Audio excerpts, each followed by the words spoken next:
В далеком 2007 году Гималаи позвали меня. И если вы здесь и сейчас смотрите этот ролик, знайте, это не случайно. В этом видео я расскажу вам о 7 признаках, по которым вы поймете, что Гималаи ждут вас. Это вызов судьбы, который лучше принять и открыть свое сердце. Сюда не едут за комфортом. Здесь нет привычного нам онклюзива, привычных развлечений и мирской суеты. Здесь ты остаешься наедине с ветром, с дыханием гор, с правдой, о которой раньше можно было спрятаться в суету.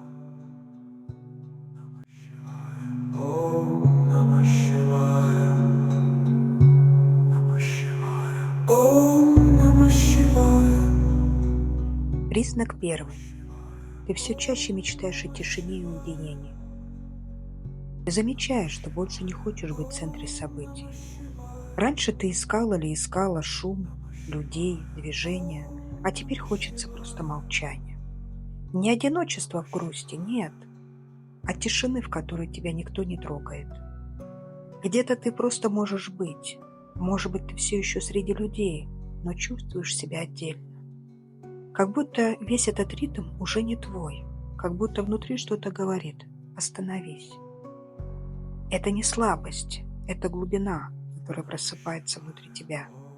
Я хорошо помню одну из самых долгих ночей в своей жизни. Внешне все выглядело стабильно, даже красиво. Но внутри я просто умирала. Мне казалось, это тупик. Я не знала, куда идти, что делать, кому говорить. И тогда во мне появилась одна, наверное, самая правильная, единственная мысль. Мне нужно уйти в тишину, где меня не будет, где я снова стану собой.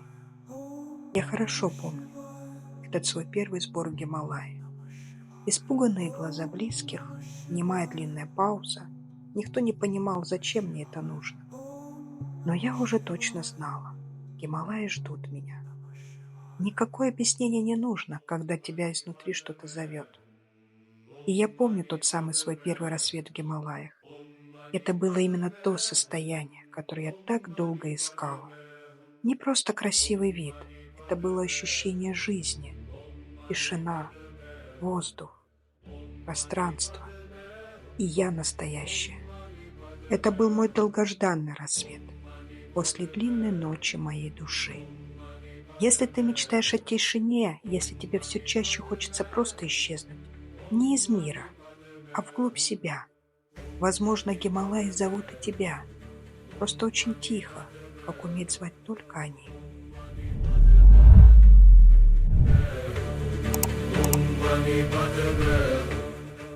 Признак 2. Ты чувствуешь, что застрял или застряла в этом мире. Иногда ты ловишь себя на том, что живешь как по кругу. Ты вроде бы движешься в этой жизни, но внутри будто стоишь. Нет вдохновения, нет искры. Просто функция, ожидание и пустота. Если ты понимаешь, о чем я, значит, возможно, пришло время остановиться. Остановить этот забег в никуда. Это бессмысленное надо. Это чувство, что ты все время куда-то не успеешь, хотя сама не знаешь, куда тебе нужно. Гималай — это не просто пейзаж, это другое время. Там все замедляется. Не только тело, дыхание, мысли, даже сердце начинает биться иначе. В этом ритме, в этой глубине ты, наконец, начинаешь чувствовать себя и этот мир. Смысл. Находишь свой смысл. Я помню это замедление. Как утром ты просто сидишь и смотришь в горы. И вдруг тебе не нужно ничего. Ни планов, ни одобрения, ни оправданий. Ты просто есть, и этого достаточно. Гималай — это не туристическая остановка, это точка перезагрузки. Они будут посылать тебе такие ситуации, погружать тебя в такую глубину, что ты будешь удивлена, насколько многое в тебе спит. Но вместе с этим происходит и волшебное. Ты наполняешься не внешним, внутренним. И жизнь вдруг начинает иметь вкус. Да, горы — это прекрасно, но только Гималаи по-настоящему умеют трансформировать. Просто прикоснись, это уникальное явление, и оно может изменить все в твоей жизни. Признак 3. Когда больше нечего терять. Иногда такой приходит момент в жизни, когда ты не просто устал или устала. Ты больше ничего не ждешь от этой жизни. Ни от людей, ни от себя, ни от жизни. Это может случиться с каждым из нас. Это тот момент, когда из жизни уходит кто-то близкий, и весь смысл как будто растворился в пустоте. Или когда ты сам или сама сталкиваешься с очень трудной болезнью, с болью как физической, так и душевной, которая не отпускает тебя, с ощущением, что внутри тебя что-то оборвалось. Ты больше не гоняешься за успехом, тебе не нужно признание, ты просто хочешь посидеть наедине с душой до того, как уйдешь из этой жизни, ну или чтобы не уйти вовсе из нее.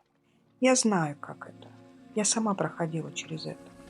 Гималаи стали тем местом, куда я ушла не спасаться, а прощаться.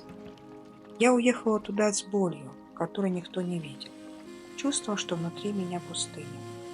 И знаешь, эти горы не спрашивали, как я себя чувствую. Они не утешали. Они просто были рядом. Тихо, с величием, с такой глубиной, что моя боль начала таять.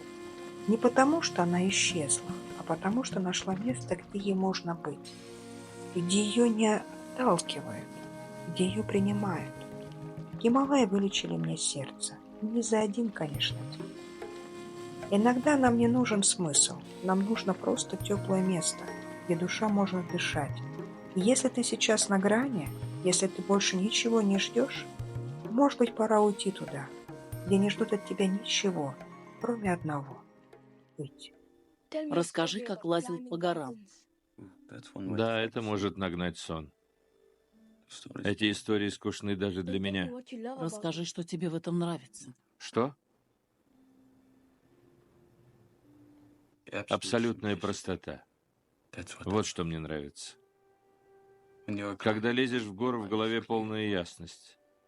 Никакой путаницы, у тебя есть одна цель. И вдруг свет становится резче, звуки отчетливее, и тебя наполняет глубокое, мощное ощущение жизни. Признак 4. Ты везде начинаешь видеть Гималаи. Иногда все начинается не с плана, не с желания, а с ощущения. Ты не ищешь горы, а они начинают находить тебя. Ты начинаешь замечать их образы практически везде. В фильмах, в разговорах, в книгах, в фотографиях. И не просто как фон или какую-то красоту, а как зов, как нечто более близкое, родное, что ждет тебя.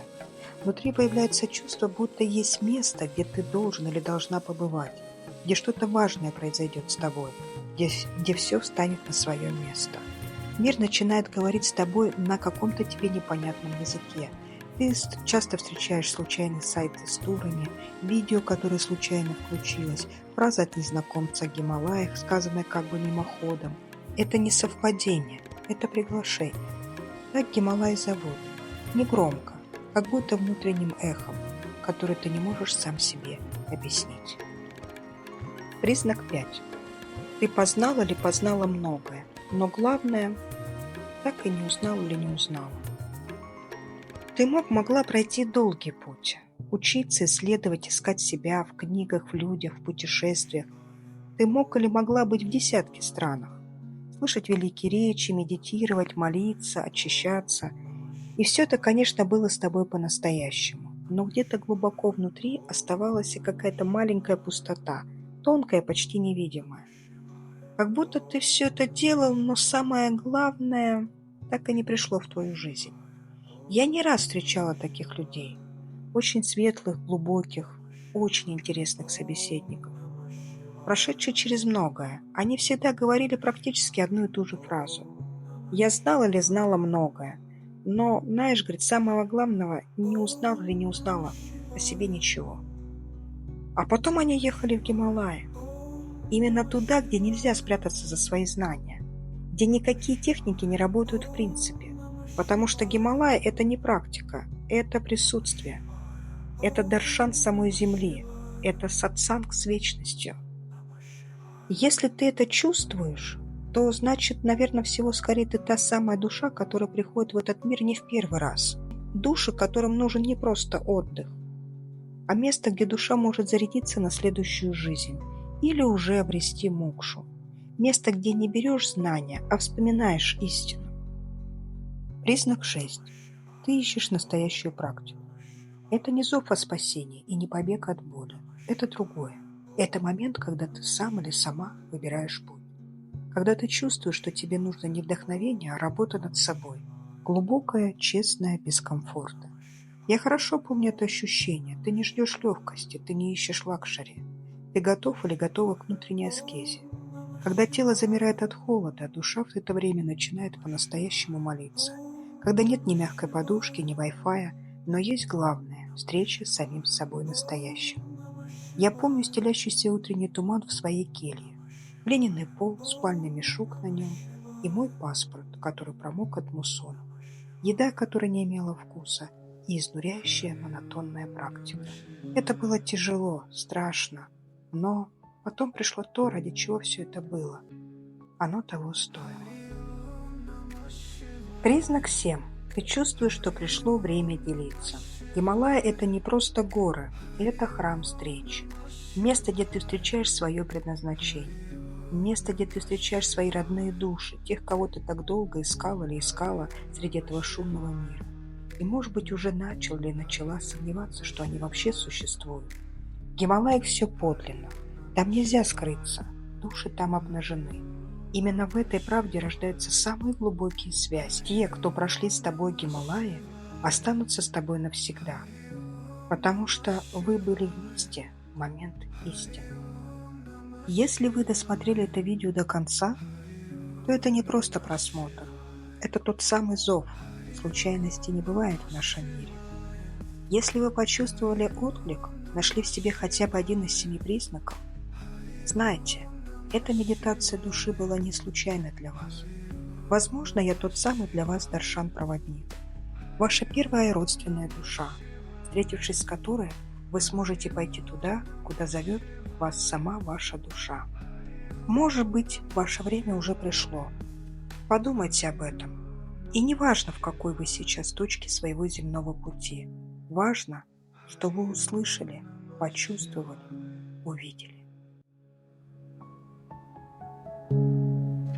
Hari Om Namah Shivaya.